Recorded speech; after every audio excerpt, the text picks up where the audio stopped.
Wabarakatuh. Selamat siang rekan-rekan sekalian. Senang sekali kita bertemu kembali di sesi online kita untuk kembali kita mendiskusikan dan juga membahas materi mengenai entrepreneurship and success skill. Pada sesi hari ini kita akan ada dua agenda yang akan kita diskusikan. Nah, secara spesifik saya akan hari ini menjelaskan mengenai materi tentang bagaimana membungkus ide terhadap mungkin kita punya inovasi untuk mengembangkan bisnis yang baru maupun bisnis yang tanda kutip existing untuk kemudian punya bisnis model yang baru dalam bentuk pitch deck. Mungkin teman-teman sudah familiar ya dengan apa itu yang disebut dengan pitch deck. Tapi secara khusus hari ini kita akan coba sama-sama pelajari apa itu pitch deck dan sebenarnya apa yang bisa kita tuangkan dalam kita mengembangkan pitch deck. Nah, saya akan menjelaskan secara singkat dan kemudian nanti berikutnya saya akan menjelaskan apa agenda kita untuk kemudian menjadi salah satu aktivitas di submission model kita. Nah, rekan-rekan sekalian, mari kita bahas terlebih dahulu apa itu pitch deck ya. Nah, mungkin saya share dahulu materi yang sudah saya siapkan dan sebenarnya juga sudah ada di platform IJEI ya. Oke, baik. Oke, sudah terlihat ya. Oke, baik. Nah, baik, rekan-rekan sekalian, pitch deck ini adalah suatu bentuk dari formulasi ide atau kumpulan ide yang kemudian disusun secara terstruktur dengan maksud tidak lain untuk mengenalkan apa itu ide dan inovasi kita kepada banyak pihak. Nah, pitch deck ini biasanya nanti bisa disajikan kepada pihak-pihak di luar sana yang kemungkinan tertarik untuk melakukan investasi kepada startup kita atau usaha rintisan yang sedang kita buat. Bisa juga pitch deck itu ditujukan kepada teman-teman kita di luar sana yang mungkin nanti bisa menjadi tertarik dan kemudian mau bergabung untuk memperkuat organisasi atau struktur tim yang sedang kita kembangkan untuk menjalankan usaha rintisan kita.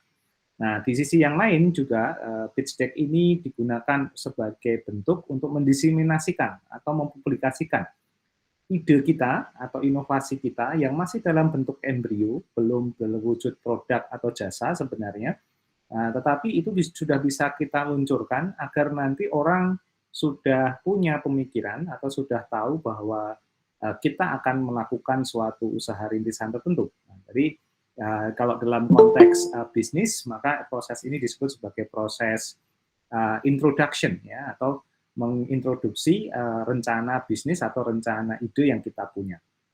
Nah, mungkin rekan-rekan di internet atau mungkin kalau sering bergabung dengan komunitas startup di kotanya masing-masing, atau mungkin melalui internet juga bisa ya saat ini, itu sering kali menemui pitch deck itu dalam kerangka tadi ya, kita mengenal apa yang sedang dijalankan oleh sebuah usaha rintisan atau startup.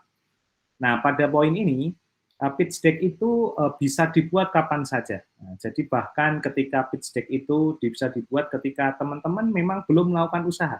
Baru berkumpul, mungkin baru berkumpul 1, 2, 3 orang, kita brainstorming ide, kita punya ide untuk mengembangkan suatu inovasi tertentu, dan kemudian mulai berpikir nanti membangun bisnis model yang tepat untuk bisnis kita tadi, dan apa saja target audiens kita. Nah, itu kita mulai coba identifikasi dan kemudian kita tuangkan ke dalam sebuah presentasi singkat yang kemudian digunakan untuk tadi mengenalkan atau menuliskan ide tadi. Nah, pada contoh itu kita bisa mengetahui bahwa pitch deck digunakan sebagai bagian untuk tadi menangkap atau merekam dan juga mendokumentasikan ide. Nah, ini menjadi penting ya untuk dilakukan. Nah, bisa saja nanti ketika rekan-rekan sudah mulai berdiskusi, kemudian mengembangkan ide, muncul versi pertama dari ide atau inovasi itu. Mungkin masih dalam bentuk sketsa, masih dalam bentuk apa kalau bahasa teknisnya mock-up, ya, masih dalam bentuk desain, draft, atau apapun namanya. Itu juga kemudian bisa dituangkan dalam bentuk pitch deck untuk kemudian itu untuk bisa menjadi bahan bagi kita untuk menjelaskan kepada target audiens kita atau target pengguna kita atau target customer masa depan kita mengenai gambaran utuh dari produk yang akan kita kembangkan. Itu bisa juga semacam itu. Pun kalau teman-teman sudah punya produk, saya tahu kemarin ada juga yang WA saya begitu ya, menceritakan bahwa sudah punya inisiasi atau sudah punya ide, bahkan sudah punya usaha rintisan dalam bentuk apapun, UMKM segala macam. Itu juga bisa kemudian kita bikinkan pitch deck yang lebih fokus untuk nanti menjelaskan apa keunikan ide dan produk yang sampai saat ini sudah kita kembangkan. Sehingga nanti pada titik tertentu ketika kita publikasikan atau kita sampaikan kepada pihak lain, itu akan menarik orang lain untuk memberikan feedback, memberikan pengembangan lanjutan, bahkan kemudian kita diundang dalam proses inkubasi, sehingga kemudian ide kita bisa berkembang menjadi sangat cepat dan sangat baik, sehingga bisa menjadi sebuah bisnis yang sustain dalam jangka waktu yang panjang. Bahkan bisnis yang sudah berjalan dengan sangat besar itu pun juga sering menggunakan pitch deck ya untuk kemudian melakukan usaha istilahnya itu untuk scale up usahanya, meningkatkan volume produksi, meningkatkan volume timnya dan lain sebagainya. Dalam hal ini tentu saja pitch deck akan berguna untuk menarik menarik investor. Nah, ini menjadi penting. Nah, sehingga dalam konteks ini pitch deck itu menjadi poin krusial bagi kita, bagi pelaku usaha rintisan, karena tanpa pitch deck maka usaha kita atau rencana kita tidak akan diketahui oleh pihak lain, ya, tidak akan mengetahui bagaimana caranya kita mengembangkan usaha tersebut dan seterusnya. Nah, ini yang menjadi poin penting dan membuat pitch deck ini seperti layaknya membuat diary. Nah, jadi kita mengupdate status kita per hari, per bulan, per minggu, bahkan per tahapan, sehingga kemudian itu pitch deck itu menjadi dokumentasi yang tumbuh berkembang dari sebuah usaha rintisan. Nah, kemudian pasti akan muncul pertanyaan, apa itu pitch deck dan apa susunan yang menyusun puzzle pitch deck tersebut. Nah, pitch deck ini tadi bentuknya memang dalam bentuk presentation. Nah, presentation ini bentuknya bisa macam-macam, bisa dalam bentuk presentasi PowerPoint, katakanlah gitu ya, atau aplikasi lain ya, menggunakan aplikasi presentasi yang lain, kemudian juga bisa menggunakan video singkat yang kemudian mempresentasikan pitch deck kita. Nah, tapi pada intinya sebenarnya landscape dari struktur dari pitch deck itu terdiri dari poin-poin yang digambarkan dalam slide yang saya tampilkan. Jadi jelas nanti dimulai dengan sebuah introduction ya. Jadi apa maksud introduction ini? Ini bukan sembarangan pendahuluan atau sembarangan latar belakang, begitu bukan. Tetapi sebenarnya introduction itu adalah berisi tentang statement yang sangat pede. Nah, saya garis bawahi ya, statement atau klaim dari kita yang sangat pede sebagai pelaku usaha yang bisa menjelaskan siapa diri kita itu adalah usaha kita dan kenapa kita membuat itu. Jadi kita punya reason dari situ. Nah, dari sini sebenarnya yang ingin dikeluarkan adalah kita bisa menyampaikan visi atau misi. Nah, jadi gitu. Oke, saya punya usaha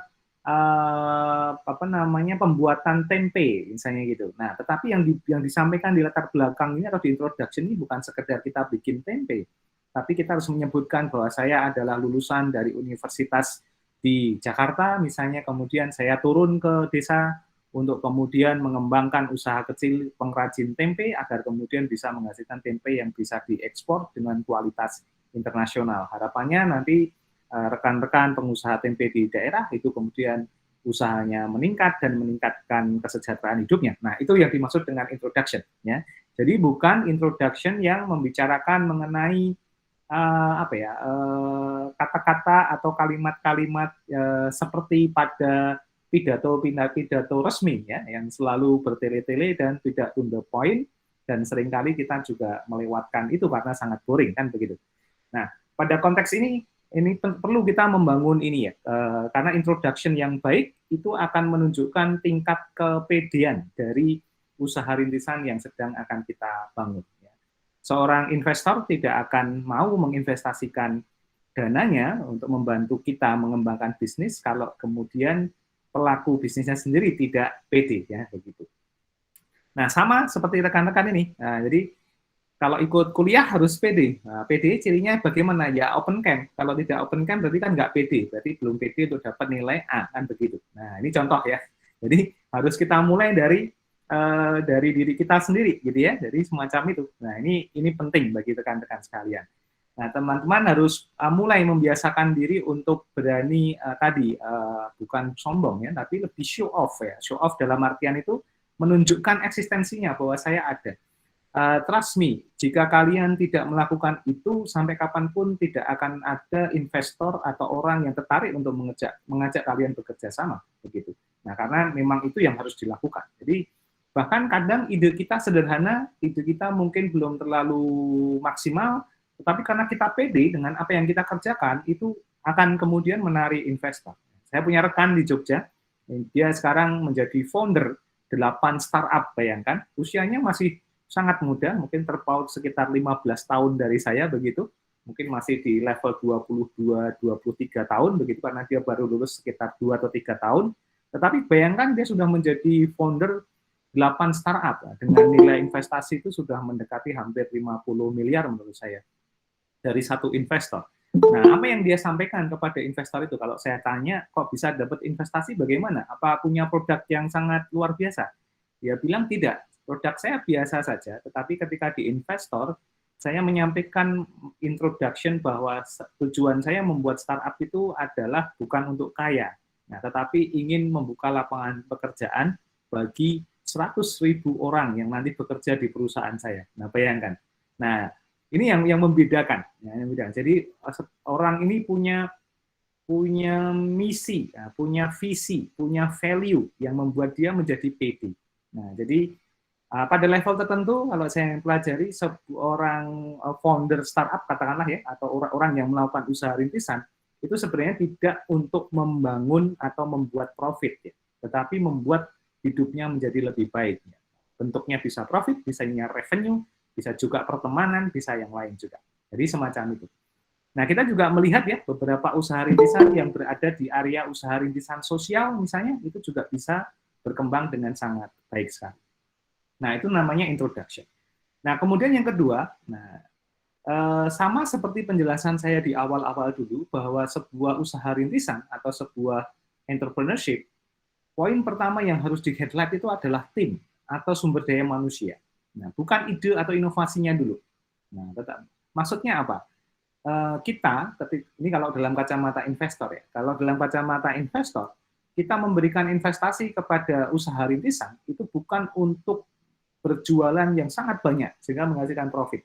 Tapi yang kita invest itu adalah orang-orang yang menjalankan usaha rintisan tersebut. Bisa berkembang, bisa menjalankan dengan baik, bisa bekerja dengan profesional, dan akhirnya dia bisa menjadi pebisnis-pebisnis yang handal. Nah, jadi semacam itu. Nah, ini yang menjadi penting sebenarnya. Jadi yang diinvest itu bukan alatnya, bukan produknya, bukan jasanya, tapi orangnya. Karena apa? Karena produk, jasa, dan lainnya itu bisa lekang oleh zaman, ya. Ketika sudah tidak in, ya mungkin sudah expired, kan begitu, ditinggalkan. Nah, produknya bisa berganti. Kita bikin usaha sekarang mungkin tidak akan bertahan 10 tahun, dan itu dimaklumi gitu ya untuk produk-produk semacam itu. Tetapi yang menjadi penting adalah orangnya. Orangnya kan tetap. Ya, dia akan hilang kalau meninggal misalnya begitu ya, atau pindah dan lain sebagainya. Tetapi yang penting di sini adalah menginvestasikan pada problem.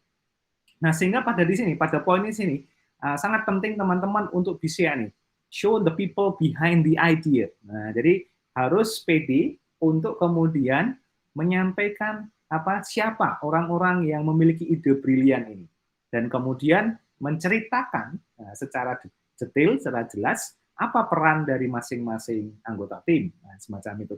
Nah, tidak ada usaha rintisan atau tidak ada suatu entrepreneurship itu berhasil dengan model single fighter. Nah, kalau bahasa semacam itu. Nah, jadi semuanya membutuhkan minimal partner, ya, membutuhkan tim, membutuhkan orang banyak, dan lain sebagainya. Jadi kalau teman-teman yang usahanya itu masih bersifat individual, Nah, kalau kalian pengen berkembang menjadi sangat besar, itu mau tidak mau memang harus bergandengan tangan dengan rekan kerja kalian, gitu ya. Kalian harus punya partner yang baik. Nah, kemudian yang ketiga, ya, isi dari pitch deck itu adalah meng-highlight secara jelas problem. Ya, jadi bisnis itu didirikan, apapun bisnisnya, meskipun kalian mesti untuk bisa jadi kaya dan seterusnya, tapi esensi dari adanya produk dan jasa itu adalah untuk menyelesaikan problem di masyarakat. Ya. Kita pakai handphone, asal muasal handphone ini dibuat adalah untuk menyelesaikan permasalahan media komunikasi yang mudah dipakai oleh semua lapisan masyarakat, kan semacam itu. Dan itu juga kita lihat ya di beberapa aplikasi jasa semacam Gojek, Grab dan lain sebagainya. Sebenarnya mereka solving the problem. Nah, jadi tidak ada bisnis yang dia itu tidak berangkat dari problem. Nah, jadi kalau kalian melakukan bisnis tapi bisnisnya itu terlalu futuristik ya, tidak relevan dengan problem yang ada, nah kalian harus hati-hati karena bisa jadi itu akan menjadi bisnis yang tidak sustain. Bisa jadi itu sustain karena memang kalian melakukan usaha dalam bidang research and development untuk masa depan. Itu mungkin bisa. Tapi yang paling penting dari problem ini adalah kalian bisa menyatakan atau menyampaikan apa sebenarnya problem yang ingin kalian selesaikan dalam suatu kelompok masyarakat atau komunitas. Sehingga ketika ada problem itu, maka produk atau ide inovasi kalian itu akan menjadi solusinya. Nah, itu yang menjadi penting. Ketika ada solusinya, maka orang akan mau pakai, dan orang akan mau pakai itu dengan cara berbayar, misalnya semacam itu.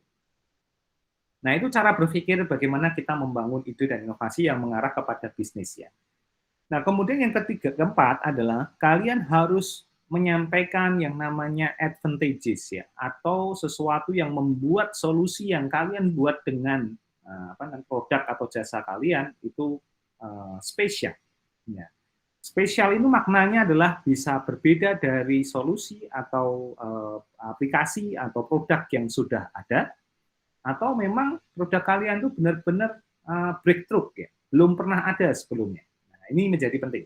Nah, kalian harus bisa mengklaim posisi dari produk atau ide kalian tersebut ya. Jadi advantage ini bukan dalam artian manfaat ya, bukan hanya positif poinnya saja.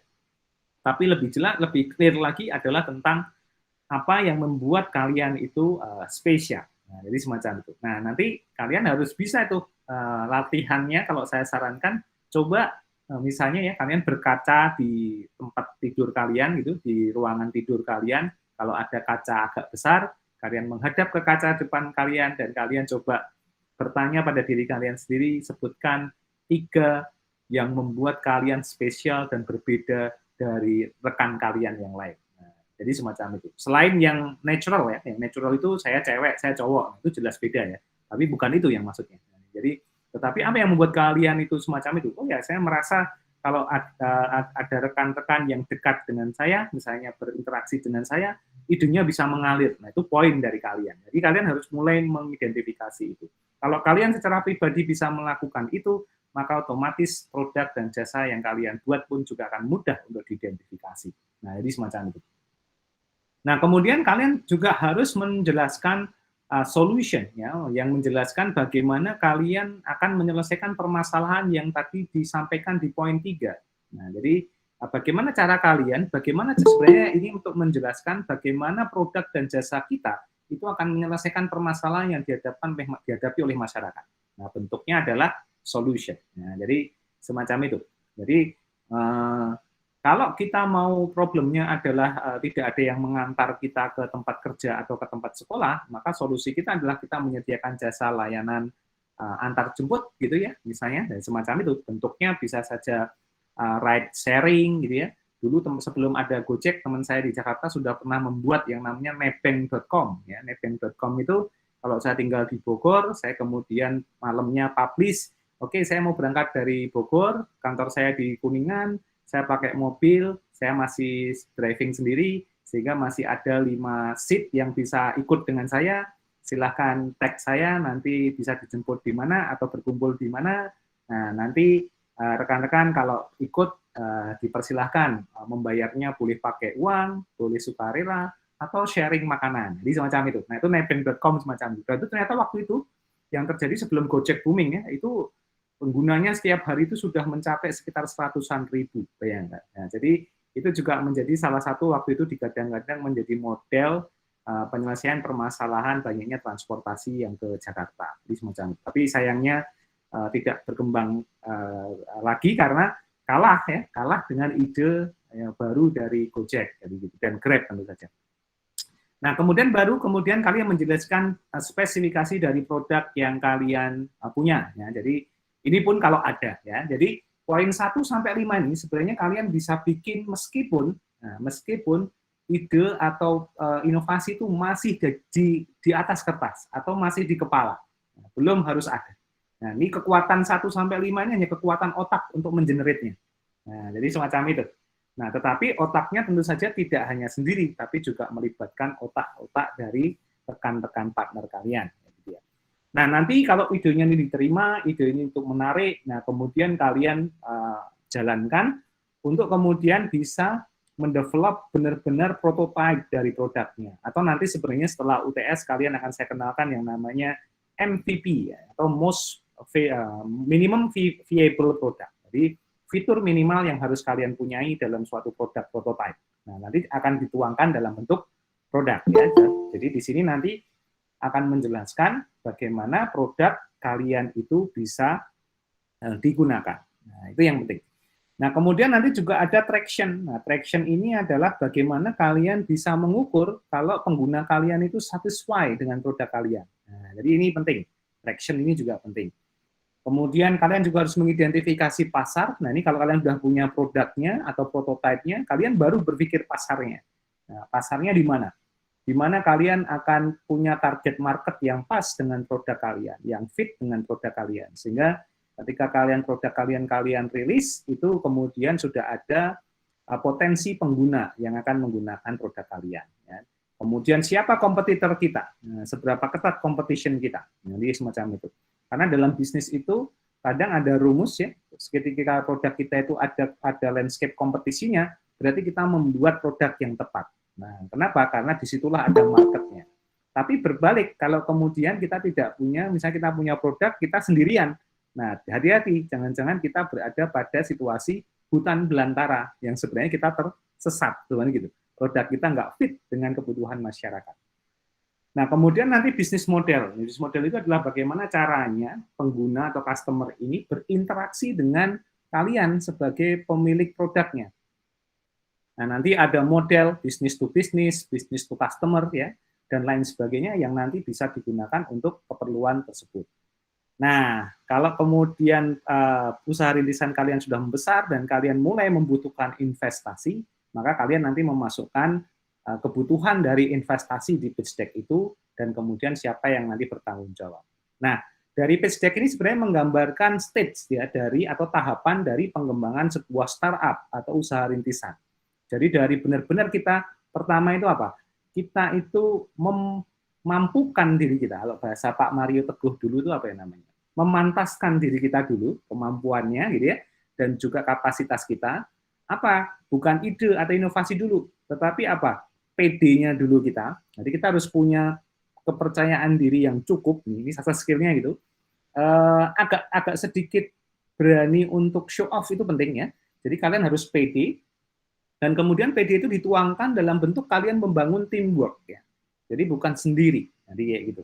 Nah, ciri orang yang PD itu dia adalah pasti temennya banyak. Nah, jadi gitu. Tapi kalau tidak PD, biasanya temennya tuh sedikit.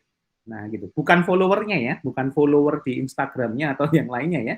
Nah, tapi temennya. Jadi teman diskusi, networknya, kalian itu coba. Kira-kira kalau kalian jadi dijawab di chat boleh ya. Kira-kira boleh nggak satu orang itu kalian join di berapa komunitas? Komunitas itu bisa hobi ya, penyuka makanan, penyuka perangko, penyuka gadget, gitu ya, K-pop, nah, kemudian fansnya Kim Jong-un, segala macam, boleh juga gitu ya. Kalau saya join di fansnya BTS ya, di ARMY and so on, nah itu boleh juga disebutkan, jadi gitu. Tapi kira-kira ini komunitas yang kalian itu ada interaksinya, jadi kalian ngobrol di situ, saling berkenalan, bahkan pada satu titik karena saking senangnya kalian kadang melakukan apa namanya itu kegiatan kopi darat begitu, nah misalnya ada, boleh kalau bisa di-share gitu, berapa banyak ditulis di chat boleh ya. Nah itu nanti menunjukkan. Nah kalau kalian kesulitan, nah berarti hati-hati, jangan-jangan kalian belum pede. Nah gitu ya. Nah itu harus dilakukan dan tidak salah kalau kalian tidak pede karena mungkin belum momentumnya, tapi moga-moga dari sesi ini saya mendorong kalian mulai pede, join sebanyak mungkin. Kalau kalian belum pede, obatnya cuma satu, nekat join, ya, nekat join. Nah, masuk join di situ. Silakan. Nggak apa-apa. Mungkin kalian passive user dulu, passive reader ya, jadi silent gitu. Tetapi lama-kelamaan kalian mulai posting, mulai engage dan lain sebagainya. Nah, itu akan lama-lama meningkatkan kepercayaan diri. Nah, kalau dengan kepercayaan diri tadi muncul network ya, karena begini, orang akan menerima pertemanan kita pun juga akan melihat nih orangnya benar apa enggak. Kalau tidak pede, jangan-jangan ini cuma akun palsu gitu ya, jangan-jangan dia agennya pinjol misalnya kayak gitu. Nah, itu akan berbahaya begitu. Jadi kita akan mencari itunya. Jadi semacam itu. Jadi penting sekali kalian harus memaintain ya, pertemanan ini.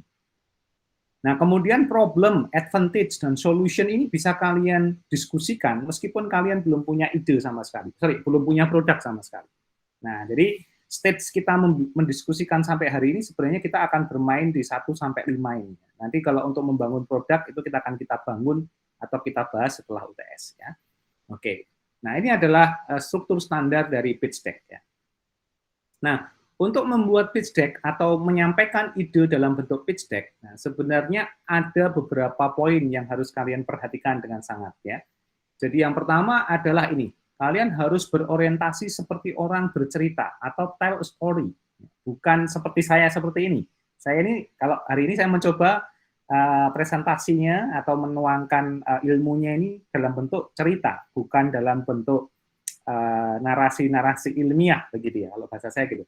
Nah ini penting, kenapa? Karena agar terjadi ini, engage people emotionally. Nah, jadi kita ingin menyentuh sisi emosional dari orang. Nah, sering terjadi ya, mungkin kalau rekan-rekan di kampus, kita ketemu orang, begitu kita nggak kenal, belum sama sekali pernah bertemu, berdiskusi, tapi tiba-tiba kalian disenggol nih, sama-sama satu kampus ya dulu ya, meskipun beda angkatan, automatically, emotionally kita akan tersentuh, ya nggak?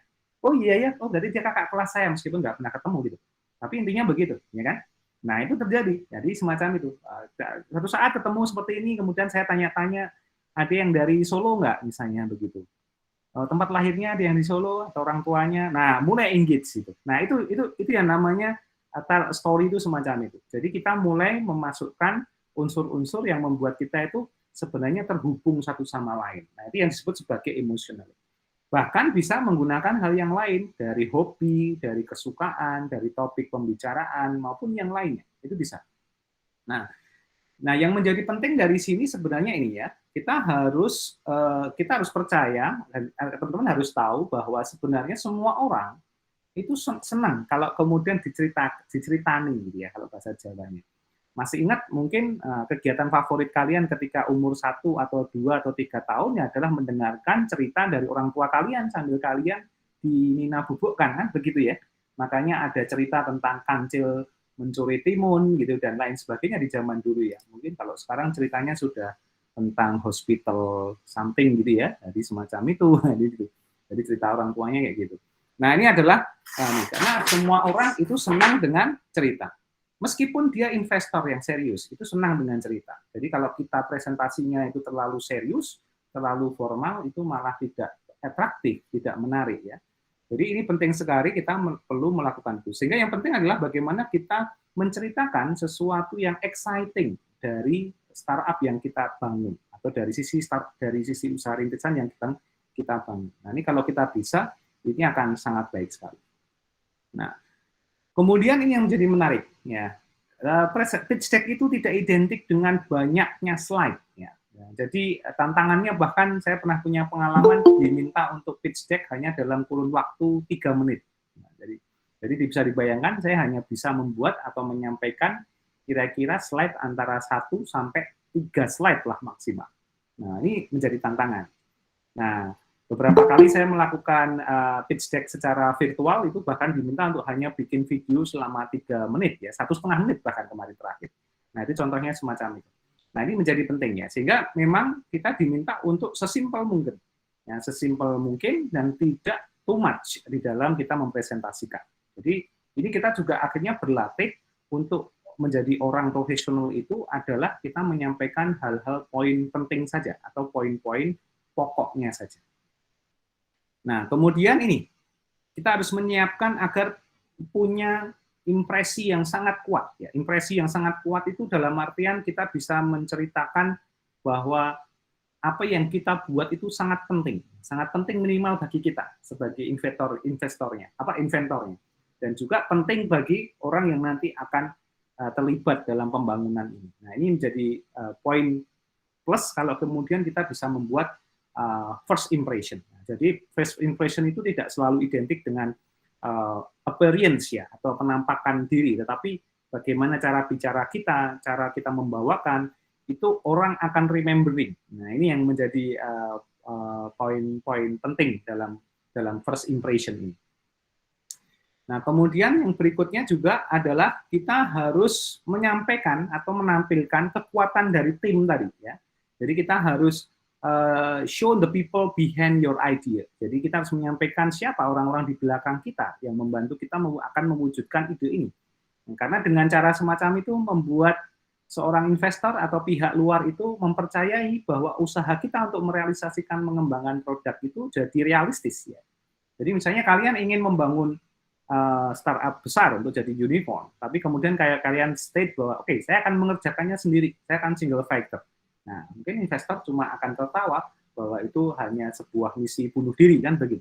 Tapi ketika kalian bilang untuk menjadi saya membuat unicorn, saya nanti akan merekrut sekitar hampir 1.000 orang. Nah, kemudian orang itu akan berpikir, oh ya, make sense. Kalau kalian punya 1.000 orang, maka pasukan kalian cukup kuat dan pasti target untuk mendapatkan jadi unicorn itu sangat memungkinkan untuk kemudian direalisasikan. Jadi semacam itu, ya. Dan ini yang menjadi penting karena juga kita akan menampilkan persona dari masing-masing orang tersebut. Nah, apakah orang-orang yang di belakang ini orang-orang yang punya level semangat, antusias, dan juga visi yang sama. Nah, jangan-jangan ini yang cuma foundernya saja yang semangat, tapi yang lainnya cuma follower. Nah, tidak bisa. Makanya penting untuk disampaikan bahwa masing-masing punya interest dan punya kontribusi terhadap ide tersebut. Nah, ini yang menjadi tantangan nanti. Kalau bahasa saya, kita kayak mengumpulkan tim sepak bola, tapi semuanya tuh levelnya Ronaldo semua, gitu ya. Jadi tidak jomplang. Nah, kayak gitu. Nah, kemudian nanti kita harus membuat konsisten agar presentasinya selalu baik, begitu. Kemudian kita harus tahu target dari materi yang akan kita buat itu nanti menyasar untuk kepentingan apa. Ini menjadi penting. Jadi know your metric better than anyone, ya. Nah, apa yang harus dihindari? Ya, dihindari dalam membuat pitch deck ini jangan menggunakan terlalu banyak tulisan. Nah, jadi kita harus menggunakan lebih banyak visual, ya, dalam hal ini. Karena terlalu banyak tulisan itu sebenarnya akan mematikan aspek presentasinya. Nah, jadi seperti kita membaca buku saja nantinya. Nah, kemudian jangan terlalu lama, ya. Jadi bahkan ada pitch itu rata-rata ada di 10 slide, itu pun di level yang sangat komplit, tetapi nanti di level kita akan coba lebih simpelkan lagi menjadi 3 atau 5 slide saja. Dan ini yang menjadi penting, jangan membaca. Nah, jadi ini dalam kita melakukan mekanisme presentasi pitch deck itu tidak boleh kita dalam konteks membaca, tetapi kita harus menuangkan ide dengan ekspresi dan dengan kata-kata yang ditata dengan baik. Kuncinya cuma satu, latihan. Nah, jadi harus ada berlatih. Tidak bisa langsung tembak, ya. Jangan membuat text rich, ya, tulisan-tulisan yang terlalu banyak, tetapi tidak ada visualisasi yang kuat, ya. Jadi kita harus menampilkan visualisasi yang sangat kuat dalam presentasi kita. Jangan tidak disiapkan, ya, dan juga jangan menggunakan ukuran-ukuran yang terlalu kecil. Nah, ini akan juga berbahaya, ya. Nah, ada banyak yang bisa kita lihat di dalam pitch deck, ya, contoh-contoh pitch deck yang yang ada. Kita bisa lihat misalnya ya, ini saya coba. Nah, ini contohnya di link ini kita bisa melihat bagaimana pitch deck itu dibuat ya. Sebagai contoh ini pitch deck-nya Airbnb, nah, misalnya gitu. Nah, di sini juga sudah bisa kelihatan. Ternyata modelnya sangat simple dan to the point dengan model bisnis yang dia idekan. Kemudian Uber, teman-teman mungkin juga tahu ya.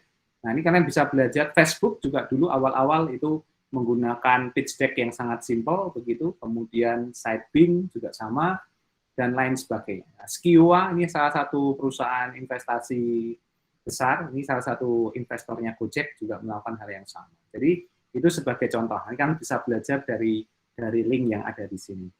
Nah, teman-teman sekalian, nah kenapa saya sampaikan ini? Karena nah ini saya akan menjelaskan berikutnya. Di sesi ujian tengah semester kalian, nah sebenarnya ujian tengah semester kalian bentuknya akan berbentuk penugasan, jadi bukan mengerjakan soal. Ya.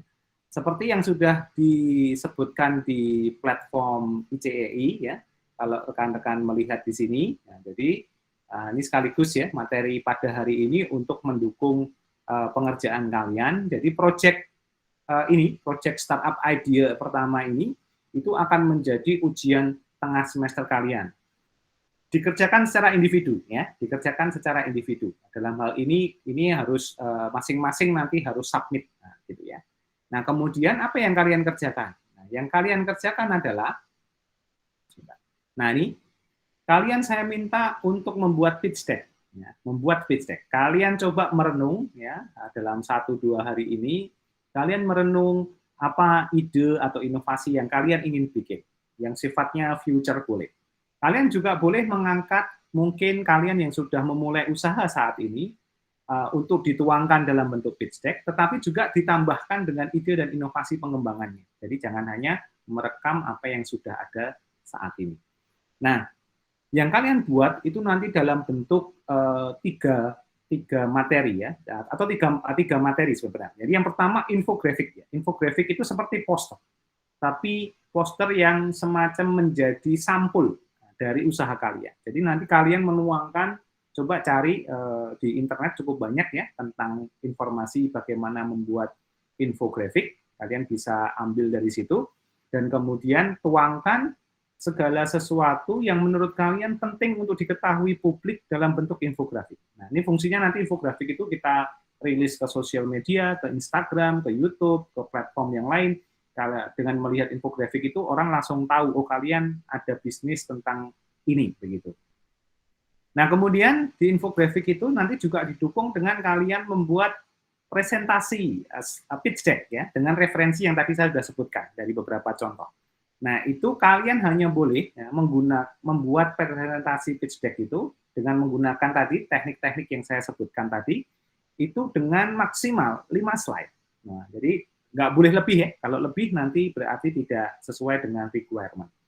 Nah, 5 slide itu harus berisi minimal ya, 1 slide tentang permasalahan yang akan kalian selesaikan, yang menjadi latar belakang atau pendahuluan dari ide bisnis kalian, kemudian apa yang akan menjadi ide bisnis kalian, dan bagaimana ide bisnis itu akan bekerja untuk menyelesaikan permasalahan itu, dan kira-kira nanti tujuan hasil yang akan dicapai seperti apa. Nanti kalian setelah membuat presentasi itu, kalian merekam diri kalian sendiri ya selama maksimal 3 menit ya, maksimal 3 menit ya videonya.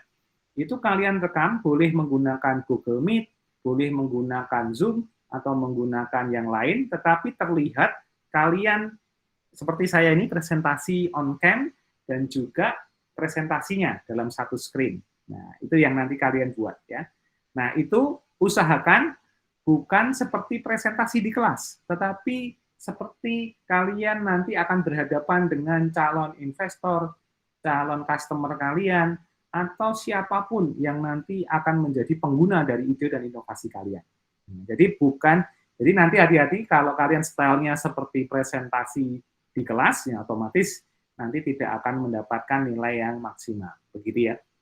Nah, ini sekaligus saya sarankan kalian coba siapkan dan kalian preparasi untuk mencoba menyampaikan dalam bentuk tadi presentasi yang baik begitu, dan kemudian kalian rekam. Nah, waktu durasinya adalah 2 minggu dari sekarang. Nah, jadi di 2 minggu ke depan kita tidak akan ada kuliah. Ini waktu bagi kalian untuk mengembangkan ini project satu ini, dan kemudian nanti di minggu depan saya akan rilis ya untuk submission-nya di kemana, dan kalian bisa mengumpulkan dalam durasi waktu maksimal 2 minggu. Jadi kalau 2 minggu ke depan kalian terlewat dari batas waktu, ya otomatis kalian tidak akan mendapatkan nilai pada UTS kali ini. Jadi, kemudian setelah UTS itu kita akan kembali berjumpa untuk masuk pembahasan di materi-materi setelah UTS. Nah, kira-kira begitu penjelasan dari hal ini.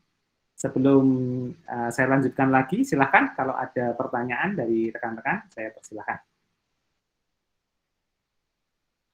Ada yang ingin bertanya? Nah, silakan, Mbak Feria Ulfa. Ya, Bapak izin bertanya. Untuk yang baru mulai pitch deck ya, Pak ya? Kalau untuk batas waktu maksimal 3 menit, apa tidak terlalu sebentar, Pak? Ya, memang dibuat 3 menit. Jadi kalian harus pakai strategi gimana caranya kalian bisa mempresentasikan dalam 3 menit dan hanya pada poin-poin inti yang disampaikan. Jadi gitu. Oke, Pak, baik. Terkait introduce tim, kan kita sendiri ya, Pak. Itu gimana, Pak? Berarti untuk tim, kalian hanya mempresentasikan diri kalian sendiri. Oke. Terkait infografik ide bisnisnya itu bisa dituangin BMC-nya aja nggak, Pak? Nah, maksudnya bagaimana dituangkan dalam? BMC-nya, BMC. Jadi isinya itu BMC. Oke. Saya menyarankan sebenarnya lebih ke arah visual infographic ya. Jadi bisa dalam bentuk BMC boleh, tetapi dikemas ulang agar kemudian orang ketika membaca itu melihat visualisasi poster gitu ya, yang menarik dan kemudian menangkap gitu. Seperti nanti sebenarnya begini rencananya, nanti di akhir semester saya sedang merencanakan kita nanti membuat virtual expo. Nah, jadi virtual expo itu nanti kalian akan melakukan pameran virtual begitu, yang kalian memamerkan dari proses awal membangun infografiknya, pitch deck pertamanya, sampai nanti hasil akhirnya seperti apa. Jadi semacam itu. Oke, Pak. Berarti poster, tapi isinya itu bisa dari BMC gitu ya, Pak ya? Benar sekali. Oke, thank you, Pak. Sama-sama. Oke. Yang lain?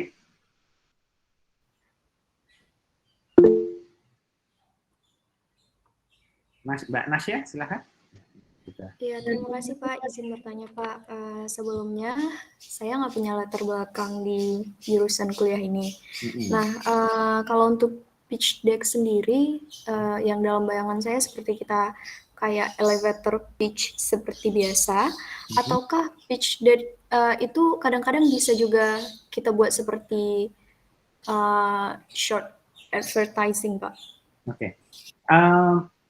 Oke, saya memberikan gambaran bagaimana infografis itu ada di web ICEI juga ya. Ini contohnya. Ini adalah contoh bagaimana infografik itu dibuat. Ini infografik sebenarnya dari aplikasi-aplikasi di e-commerce pertanian gitu ya. Seperti ini, kalian bisa menjadikan referensinya. Terus kemudian untuk pitch deck-nya itu sebenarnya seperti yang juga saya coba berikan referensi dari tim yang mengikuti kuliah ini dulu dan membuat hal yang sama. Nah, jadi kalau kita lihat sebentar,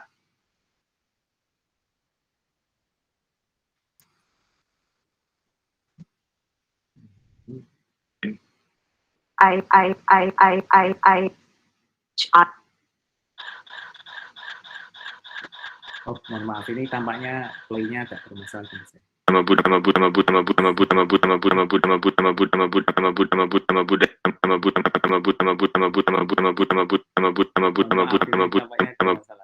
jadi nanti bisa di play sendiri ya. Nah, tapi intinya adalah kalian bisa mengikuti itu. Dan sekali lagi, pitch deck itu bukan advertisement. Nah, jadi bukan advertisement, tapi benar-benar kita menyampaikan ide di belakang produk dan jasa yang akan kita kembangkan. Nah, jadi bukan advertisement, jadi kita memang seperti menyampaikan, ini saya punya ide, punya visi, punya value ke depan tuh seperti ini. Jadi kayak gitu. Baik, terima kasih banyak Pak atas penjelasannya. Oke, kemudian Mbak Anissa, silakan. Ya, izin Pak. Ini videonya itu hanya berupa file MP4 aja yang nanti di submit di mungkin Bapak nanti bikin Google Form atau gimana, atau kita upload di YouTube ya Pak. Soalnya yang Bapak kasih juga contohnya dari YouTube. Ya, benar. Jadi nanti ada 2 mode ya. Kadang kemarin ada yang request Pak, file saya file videonya cukup besar sehingga kalau dikirimkan uploadnya itu akan kesulitan, sehingga kemudian yang diberikan adalah link di Google Drive atau nanti link di YouTube, itu juga saya persilahkan. Nah, nanti silahkan itu mana yang paling nyaman buat rekan-rekan ya. Tapi kalau rekaman seperti di Google Meet maupun di Zoom, saya pikir juga mungkin ya filenya kalau 3 menit mungkin tidak terlalu besar ya file size-nya, jadi bisa di submit. Tapi saya berharap nanti ini hanya dipublish dulu di kuliah ini, belum untuk ke publik ya, jadi semacam itu. Oke, baik Bapak, terima kasih.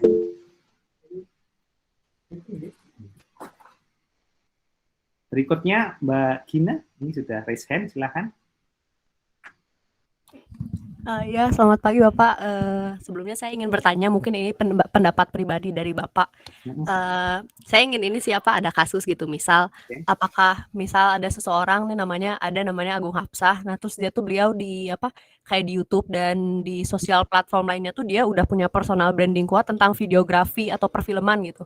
Nah terus dia membuat sebuah startup kayak tentang studio foto itu dengan nama dia gitu. Jadi bagaimana menurut Bapak, apakah membuat startup dengan nama sendiri itu langkah yang baik atau enggak gitu, terutama misal orang tersebut sudah memiliki audiens yang percaya sama dia gitu. Nah begitu. Ataukah lebih baiknya dia build startupnya tuh pakai nama baru aja gitu, nggak usah pakai nama dia. Nah, makasih Pak. Sama-sama. Nah, ini kasus yang sangat baik ya. Maksudnya salah satu case yang sangat menarik ya. Sebenarnya sah-sah saja secara prinsip ya. Kita misalnya seseorang yang memulai dari suatu personal branding ya kalau bahasa saya ya. Jadi dari personalisasi seseorang yang kemudian cukup kuat dibangun di platform YouTube, kemudian mungkin juga di platform yang lain itu juga cukup kuat, dan kemudian itu menjadi semacam title atau name di usaha rintisan. Dalam artian dia kemudian berpikir bahwa saya butuh tim yang besar, meskipun masih personalisasinya itu personal, tapi yang bekerja di belakang itu cukup besar. Itu boleh, dan itu sekarang terjadi, Mbak. Jadi tidak hanya tadi yang disampaikan, saya melihat semacam Atta Halilintar gitu ya, Rans itu siapa? Raffi Ahmad ya, dan kemudian Ria Ricis, kemudian siapa tuh komika terkenal Raditya Dika, itu melakukan hal itu semua. Nah, jadi kayak semacam itu. Jadi tetap dia personalisasinya itu dikuatin karena memang udah terlanjur kuat, dan kemudian dia membangun tim layaknya startup di belakangnya yang sebenarnya nanti mengenerate idenya tidak dari dia tapi dari timnya. Nah, itu bisa dilakukan. Nah, tetapi yang menjadi nanti ya, kalau dalam konteks startup itu nanti ada pertanyaan besar dari sisi sustainability. Nah, bagaimana jika kalau kita meletakkan sesuatu itu pada orang itu kadang ada masanya ya. Nah, jadi gitu kan. Jadi kita nggak pernah tahu misalnya yang menurut saya yang bagus itu Raffi Ahmad ya. Dia tidak kemudian, Raffi Ahmadnya kuat, tapi dia kemudian branding Rans-nya itu diperkuat, dan Rans itu sekarang menjadi company. Nah, wujudnya akhirnya dia bisa mengakuisisi klub sepak bola, kemudian bisa punya delivery supermarket besar, dan bahkan yang lainnya. Nah, itu keren. Jadi dia personalisasinya kuat, tapi dia munculkan suatu unit usaha yang memang kuat begitu. Dan nanti akhirnya ini akan menjadi masa depannya di situ. Tapi kalau dia hanya personalisasi orang terus, nah ini nanti ketika dia popularitasnya turun, nah hati-hatinya di situ sebenarnya. Nah, di situ. Nah, itu yang menjadi permasalahan. Nah, dalam konteks kita bicara startup, sebenarnya cara itu tidak direkomendasikan. Jadi yang kita rekomendasikan adalah itu dilakukan oleh siapa namanya, suaminya Titi Kamal, masih ingat nggak? Lupa namanya. Kenal nggak? Siapa itu? Wajahnya agak apa? Eropa gitu ya. Christian Sugiono. Nah, Christian Sugiono itu apa namanya? Mungkin bukan artis kalian ya, bukan genre kalian ya. Nah, tapi itu mungkin umur-umur saya gitu ya. Tapi dia itu artis ya, cukup terkenal. Tetapi yang dia lakukan adalah dia mengembangkan startup dengan teman-temannya. Nah, jadi dia waktu itu mengembangkan namanya kapanlagi.com dan lain seterusnya. Dan akhirnya menjadi perusahaan startup content creator sampai sekarang begitu. Nah itu sebagai salah satu contohnya semacam itu. Jadi dia tidak menempatkan diri sebagai personalnya dan bahkan mungkin malah meredup menurut saya, tapi kemudian pindah ke dunia startup yang real dan itu sustain malahan dan lain sebagainya. Nah itu sebenarnya yang menurut kita jauh lebih sustain dan lebih menarik dari sisi investasi sehingga nanti bisa dikembangkan menjadi lebih besar. Nah, jadi mungkin pandangan saya semacam itu. Kalau saya mendorong ke rekan-rekan melihatnya tadi ya, kalau karena kita berada di jalur yang sebelah kanan tadi, di mana kita membangun tim dan kemudian membangun startup-nya bersama, maka itu yang menjadi sangat penting begitu. Jadi itu sih ya. Tapi pertanyaan menarik Mbak Gina, terima kasih. Ya, makasih banyak Pak penjelasannya juga. Sama-sama aja. Mbak Khalifah, silahkan. Ini kalinya raise hand juga. Iya Pak, terima kasih Pak. Sebelumnya saya ingin menanyakan terkait tugas, mungkin lebih kepada segi penilaian gitu ya. Di video yang Bapak cantumkan itu kan ada perkenalan menggunakan CV ya Pak. Apakah nanti di video yang kita kerjakan itu wajib kita menampilkan CV dan perkenalan gitu Pak?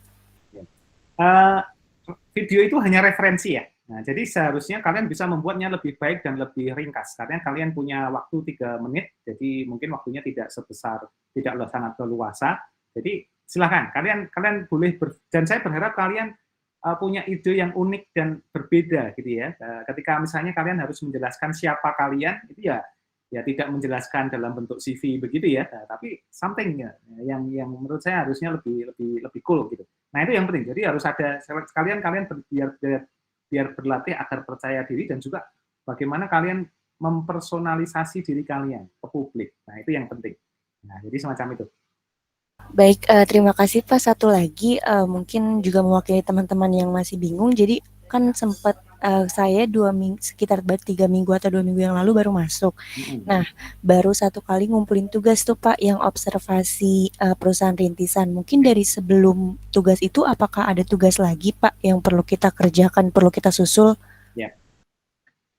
Setahu saya tidak. Jadi kita baru bermain dengan tugas tidak terlalu banyak ya. Jadi setahu saya juga tugas pertama waktu itu adalah observasi startup tersebut. Jadi menurut saya tidak ada masalah. Tetapi yang penting kalian coba ini ya, membaca, mempelajari mekanisme materi yang sudah ditampilkan sebelumnya melalui rekaman yang ada ya. Jadi semacam itu. Jadi no problem bagi yang agak terlambat. Dan memang kemarin saya koordinasi dengan pengelola kuliah ini di ICEI, kita memberikan sedikit kelonggaran bagi rekan-rekan yang memang join-nya terlambat ya. Jadi sehingga kita mungkin di sebelum meet ini kita tidak akan memperhitungkan aspek kehadiran terlebih dahulu, jadi gitu. Tetapi nanti itu akan dihitung atau diperhitungkan setelah meet begitu ya. Nah, jadi itu yang nanti akan kita lakukan. Ya, baik, terima kasih banyak Pak. Yang penting ini tugas sama meet-nya ini yang dikejar ya. Oke. Baik, ada lagi pertanyaan dari rekan-rekan?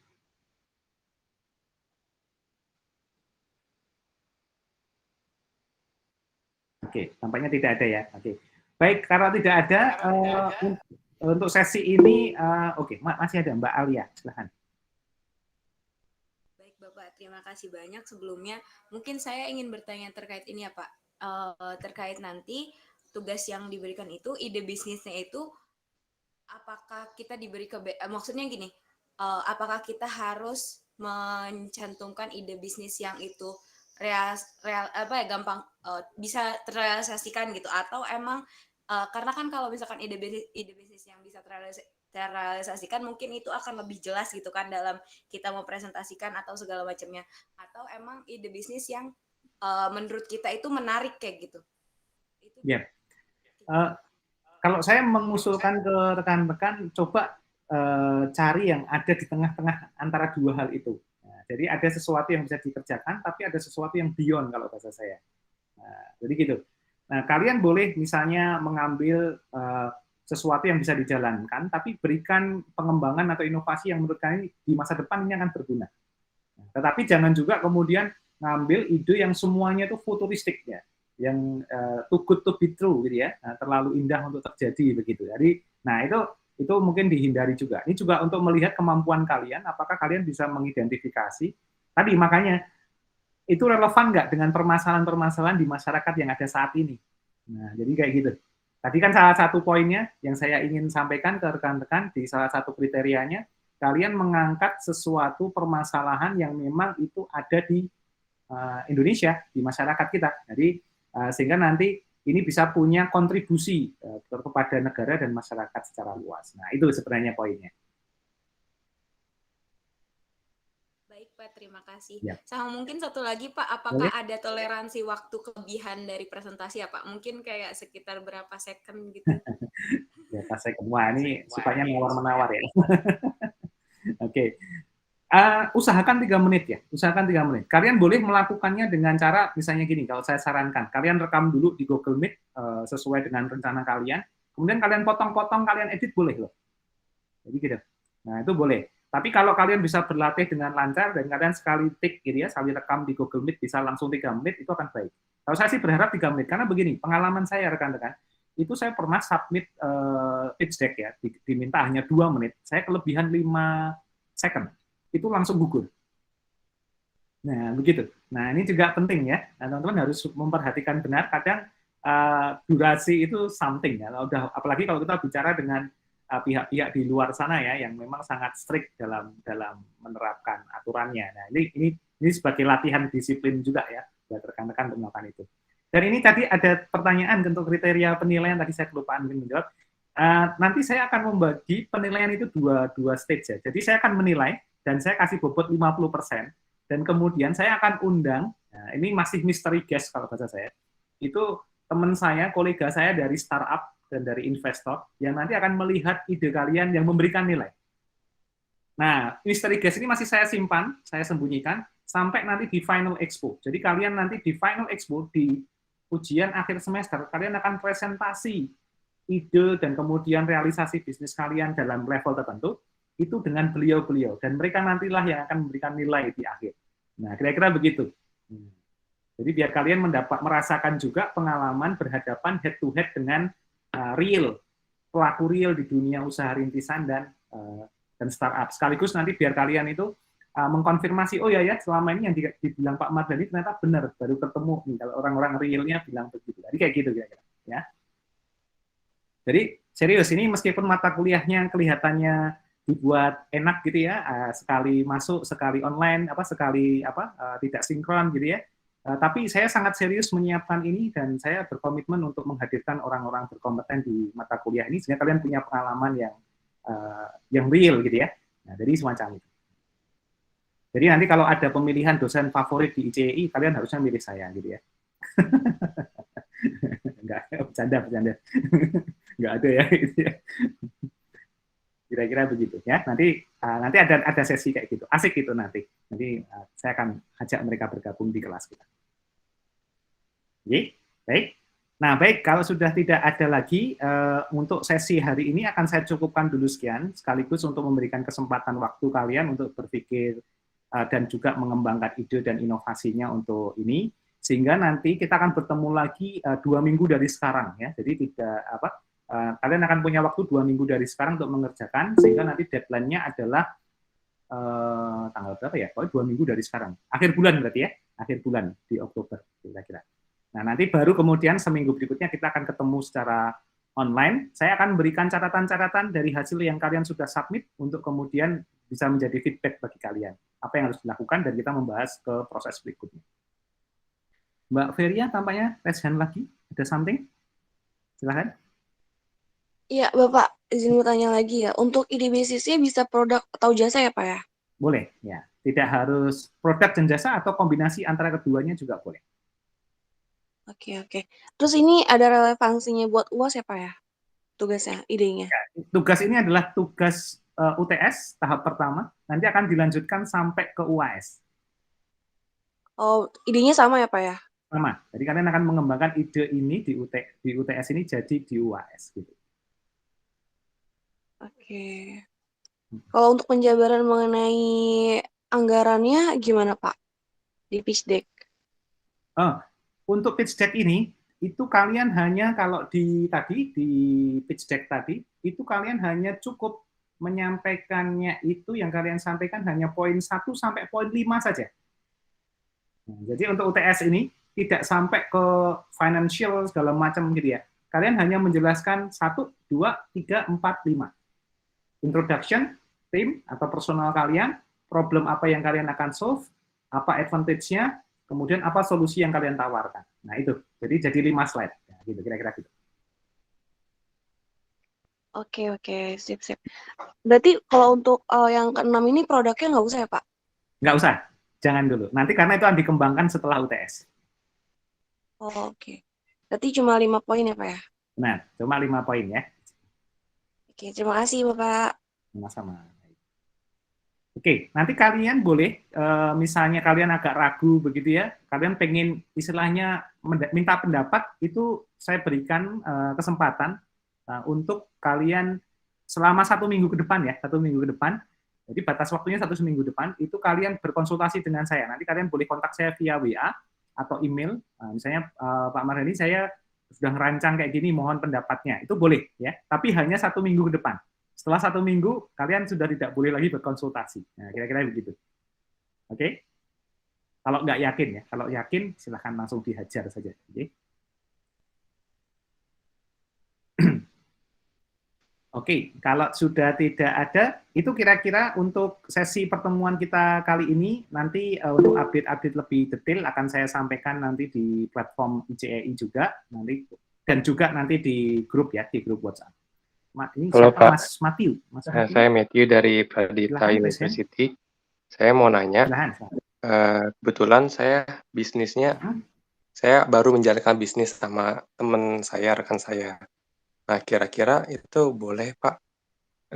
Rekan saya juga ada di meet ini juga. Jadi satu bisnis untuk 2 orang gitu. Secara prinsip boleh, tetapi konsepnya adalah tidak hanya menyampaikan pitch deck dari bisnis yang existing, tapi apa inovasi pengembangan yang akan ditambahkan.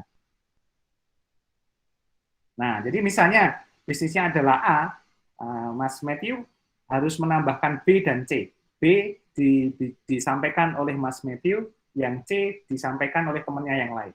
Jadi harus ada pengembangannya. Jadi kayak gitu. Oke, makasih Pak. Sama-sama.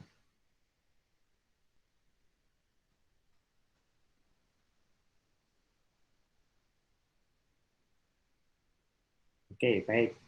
Oke, kira-kira begitu. Nanti jika ada hal-hal lain, silahkan memanfaatkan jalur komunikasi yang sudah ada. Good luck untuk proyeknya ini, dan saya akan sangat menunggu nanti ide dan inovasi yang disampaikan di video pitch deck, dan pitch deck-nya itu yang spektakuler ya. Jadi buat hidup saya jadi lebih mudah ya untuk memberikan nilai A kepada kalian semua, begitu. Kira-kira begitu ya. Oke, terima kasih. Sampai ketemu di 2 minggu ke depan. Assalamualaikum warahmatullahi wabarakatuh. Sehat selalu. Waalaikumsalam. Terima kasih banyak Pak. Terima kasih Pak. Terima kasih Pak. Sama-sama.